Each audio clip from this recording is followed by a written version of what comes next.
तरीकों से वो जमीन हमारे पास से छीनकर वो अपने कब्जा में लाने की कोशिश में है। सबसे पहले जनाब भाई नूरुल इस्लाम मजीदी साहब आपको वक्त के ताल्लुक से बता के गया। पहले आप वक्त कहते किसको है, इस चीज को आप समझें कि पहले वक्त क्या चीज है और किसको कहते हैं। फतुल कदीर में वक्फ की तारीफ है, अल वक्फु इदालतुल मिल्क इलल्लाहि ताला अला वजिल कुर्बा। अपनी मिल्कियत से किसी चीज को राहे खुदा में दे देना, खुदा की रजा के लिए और उसकी कुर्बत के लिए। ये है वक्फ। जो चीज दो जमीन आप राहे खुदा में दे देते हैं जिसमें आपकी मिल्कियत नहीं रहती।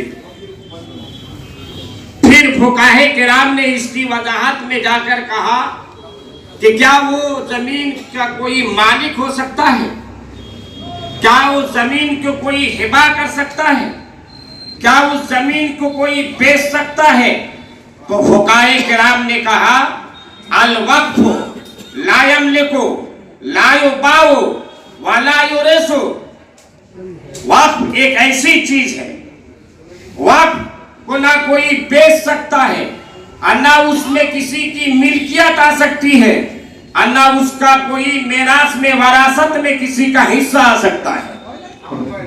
तो जब वो मेरास में भी नहीं आ सकता, वो इसका मालिक को ही नहीं बन सकता, उसको आप बेच नहीं सकते।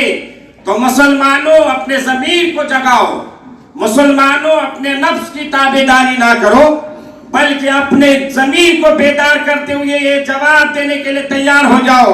वो हमारे पुरखों ने वो जमीन दिया है जिसका मालिक रब्बे जुल जलाल है, जो रब्बे जुल जलाल के इसमें हम दान कर दिए खुदा की रजा के लिए, अपने पुरखों की भलाई के लिए।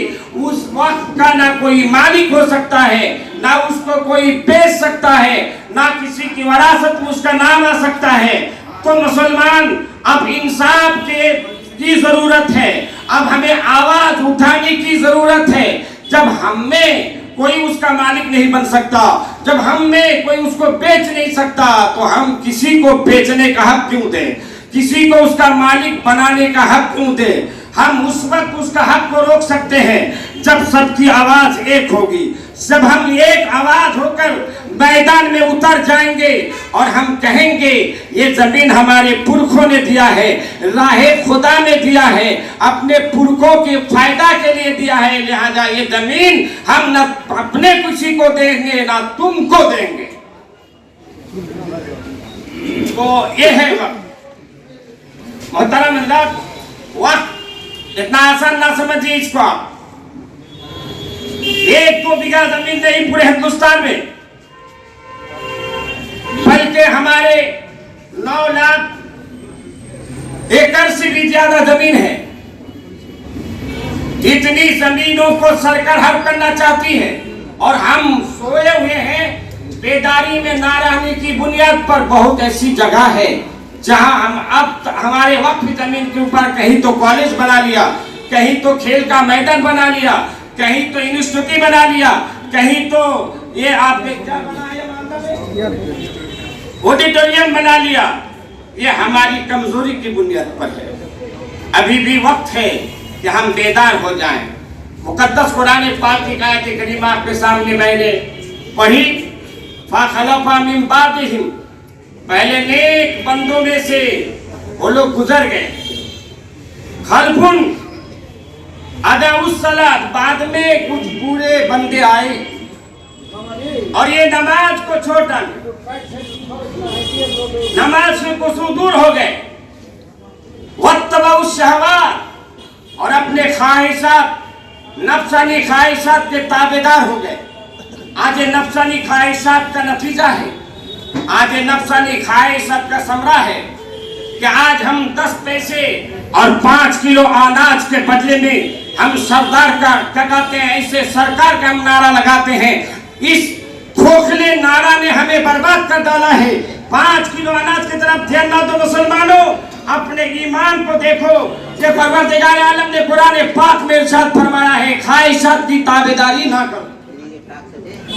हमारी ख्वाहिश और हमारे नफ्सानी ख्वाहिशात की ताबेदारी करते हुए हम बहुत नीचे आ चुके हैं।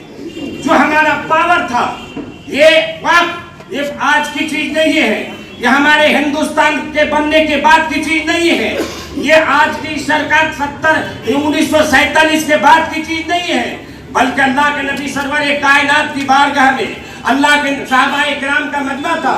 अल्लाह के नबी सरवर कायनात ने फरमाया, कोई हमारी सहाबी में से है जो पीरे नुमा को खरीद कर राय खुदा में वक्फ कर दे। हजरत उस्मान गनी रज़ी अल्लाह तआला अन्हु खड़े हुए, बोले या रसूल अल्लाह, या हबीब अल्लाह, मैं खालिस पैसा से और खालिस रुपया से उस पीरे रुमा को मैं खरीद करके राह खुदा में वक्फ करना चाहता हूँ।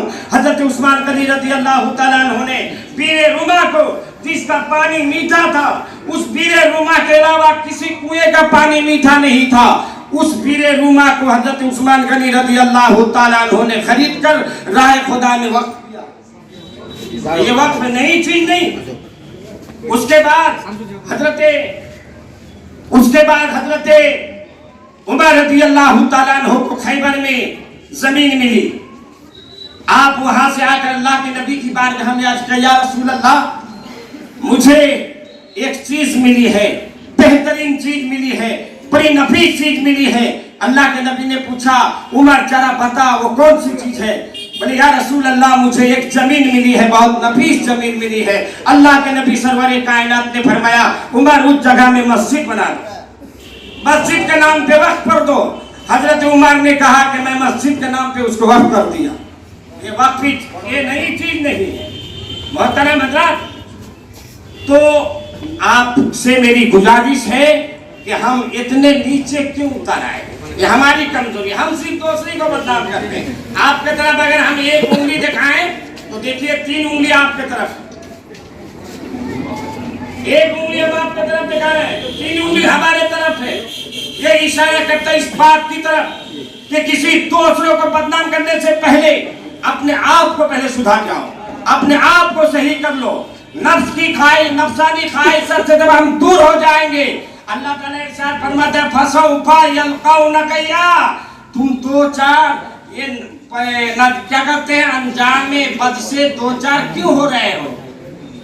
उसकी वजह ये है कि तुम नफ्सानी ख्वाहिशात में मुब्तला हो गए, नमाज से दूर हो गए, इसीलिए तुम जो है ना 2-4 होते जा रहे हो।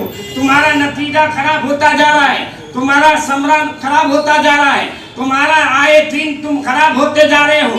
तुम्हारे सामने से तुम्हारी मस्जिदें छीनी जा रही है, तुम्हारे सामने से तुम्हारे ईदगाह में पुतला की जो है ना एक मसनूई तौर पर जगह बनाई जाती है। ये तुम्हारे ईमान और तुम्हारी नमाज की कमी की बुनियाद पर और तुम्हारे ख्वाहिशात की पैरवी करने की बुनियाद पर जब तुम अपने नफ्सानी ख्वाहिशात की पैरवी करोगे तो तुम उस पर अपने अंजामे बद से 2-4 हो जाओ। यही तो नतीजा है कि आज हम अंजामे बद से 2-4 हो रहे हैं।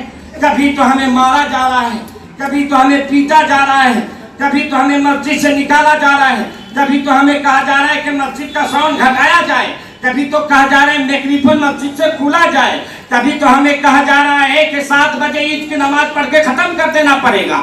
मोहतरम हजरात, और इम्तिहान के टाइम में बच्चे को तुम पढ़ा नहीं सकते, क्या कहते हैं, इम्तिहान के टाइम में जलसा जुलूस नहीं करना पड़ेगा।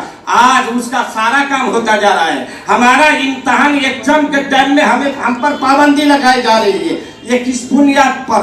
उस जमाने में जब हाथ उठाकर दुआ कर दिया जाता था, सारा मसला हल हो जाता था। आज हम सजदा रेज होकर के भी रब्बे जुल जलाल की बारगाह में हाथ उठाकर दुआ करते हैं, मगर हमारा सजदा रब्बे जुल जलाल की बारगाह में कबूल नहीं होता और हमारी दुआ भी कबूल नहीं होती। मोहतरम, गुजारिश करूंगा कि इस आयत करीमा पर आप अमल करें। अल्लाह ताला ने इरशाद फरमाया, वो नेक बंदे पहले थे, बाद वाले बुरे बंदे आए और आधा उस सलात नमाज को छोड़ दिया और उसके बाद बोले वत्तबउश शहवाती, और शहवत के पैरोकार हो गए, नफ्सानी ख्वाहिशात के पैरोकार हो गए। फसौ फयलकौ नगैया। अल्लाह ताला सूरह मरियम में कुरान मुकद्दस में इरशाद फरमाता है कि जब तुम इन तमाम चीजों से दूर हो जाओगे, नफ्सानी ख्वाहिशात के करीब हो जाओगे, नमाज से दूर हो जाओगे, तो तुम्हारा अंजाम बुरा होगा। जहां तुम जाओगे वही तुम्हें धुतकारा जाएगा, वही तुम्हें रुस्वा किया जाएगा।